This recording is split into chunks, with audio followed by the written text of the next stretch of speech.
Every single night, you leave. The room goes quiet, your breathing slows, your body stays in bed, but you go somewhere else entirely. You fly over cities that don't exist. You fall from heights that should kill you.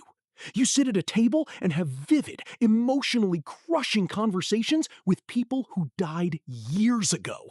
And then, within minutes of opening your eyes, almost all of it dissolves like smoke in wind. Across a lifetime, those vanished nights add up to years spent inside invented worlds, most of which will never become lasting memories. So here is the strange question almost no one stops to ask. Why does your brain keep building entire universes in the dark, only to let them dissolve when you wake? Dreaming was once treated like mental static, a screensaver for the brain. It is not that simple. The leading explanations are stranger and darker than the dreams themselves. For most of human history, science had absolutely no idea what was happening to you in the dark. Sleep was considered a passive state, a simple shutting down of the biological machine. But in 1953, a researcher named Eugene Aserinsky changed that forever in a laboratory that looked more like a dungeon. He was studying sleep, and one night he taped crude, heavy electrodes to the eyes of his 8-year-old son, Armand, who was sleeping in the lab. In the middle of the night, the pens on Aserinsky's machine started swinging wildly. They moved so violently that Aserinsky thought the machine was broken or that his son had woken up in a panic. But when he rushed into the room, Armand was fast asleep. Yet beneath his closed eyelids, his eyes were darting back and forth furiously, as if he was watching a frantic tennis match in the pitch black. Aserinsky had just discovered REM sleep, rapid eye movement, and what he found completely shattered the idea of peaceful rest. When you enter REM sleep, your brain does not simply shut down. Its electrical activity becomes fast and wake-like, while regions involved in vision and emotion become intensely active. Motor commands can still be generated. You run, jump, and fight inside the dream. Yet brainstem circuits suppress most skeletal muscle movement before those commands reach your body. Your eyes move, your breathing continues, but your arms and legs remain largely still. You are not awake inside a switched-off shell. You are in a distinct biological state with vivid experience above and temporary muscle atonia below. That separation is the strange stage on which many memorable dreams unfold. But why did sleep evolve such an elaborate theater of imagery, emotion, and immobilization? What is it doing for you? The first answer is about survival, and it's called threat simulation. Think about the last true nightmare you had. You were being chased down a dark hallway. You were falling. You were trapped. Your heart races. Your breathing changes. The danger is imaginary, but the fear is not. Why would a brain do this to itself? Why invent terror? The threat simulation theory proposes that dreams can rehearse the perception and avoidance of danger. For your ancestors, threats were not abstract. Predators in tall grass, hostile strangers in the dark, unstable ground beneath a hurried step. A sleeping brain that repeatedly modeled danger could have provided a place to test reactions without paying the physical cost of a real mistake.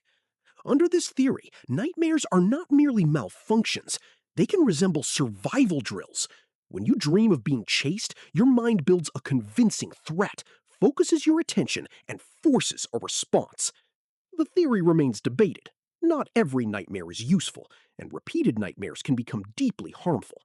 But the pattern is difficult to ignore. Dreams repeatedly return to pursuit, falling, conflict, helplessness, and loss, the kinds of problems a vulnerable social animal has always needed to detect. Your nightmare may be less like a prophecy than a fire drill assembled from ancient fears and yesterday's stress.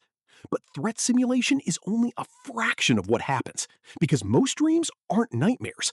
Most dreams are a strange, surreal blending of the things you saw that day mixed with memories from 10 years ago.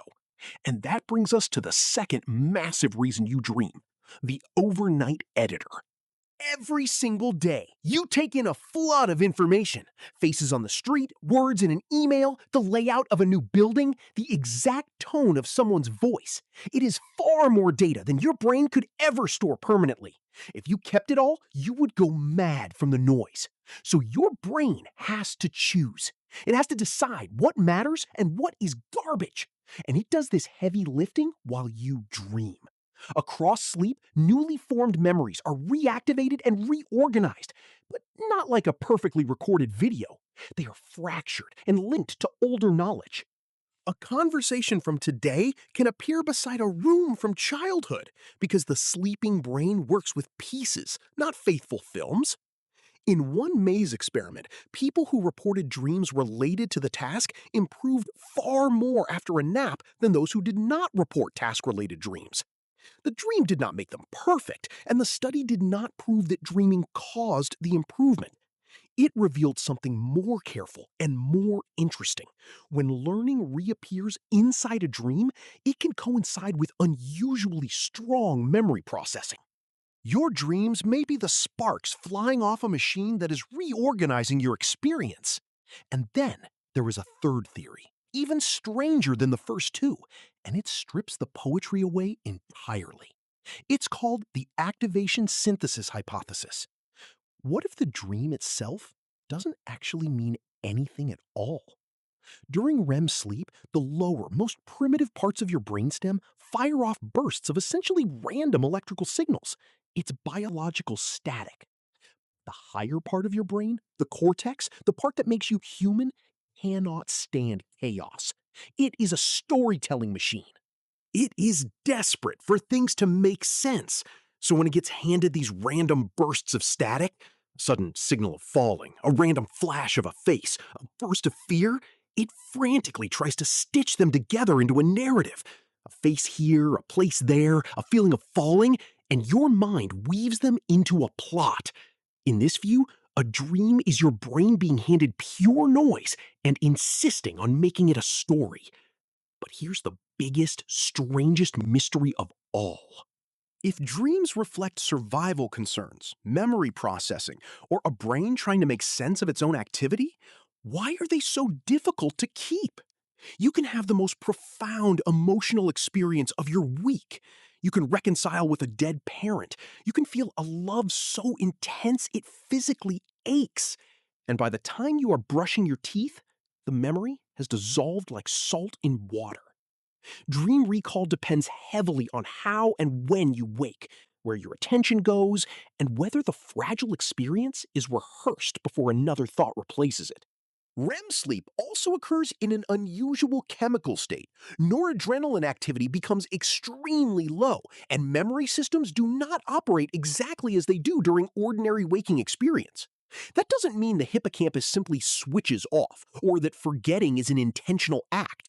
It means a dream can be vivid while it happens and still fail to become a durable autobiographical memory once waking thought floods back in. There may even be an advantage to that fragility.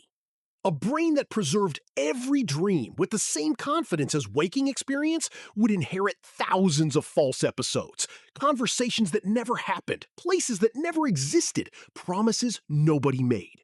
Waking reality normally wins because it is reinforced by perception, other people, and repeated memory. The dream has none of those supports.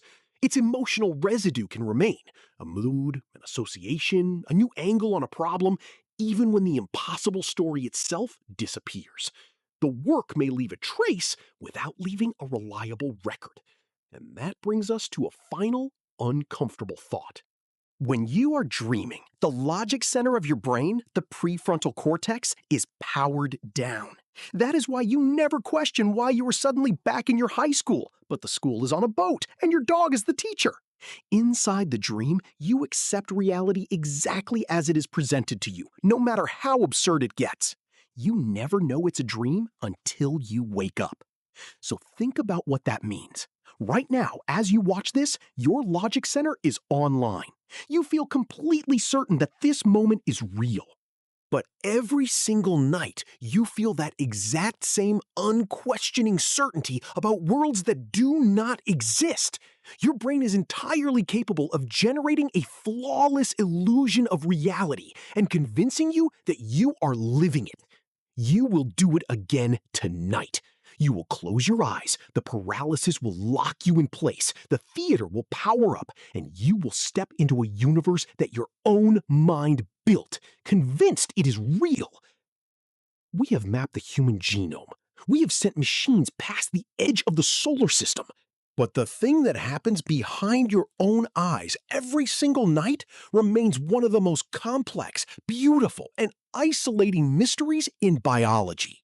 You spend years of your life wandering alone in the dark, doing work you will never remember, to become the person you are when you wake. Nothing is as ordinary as it looks.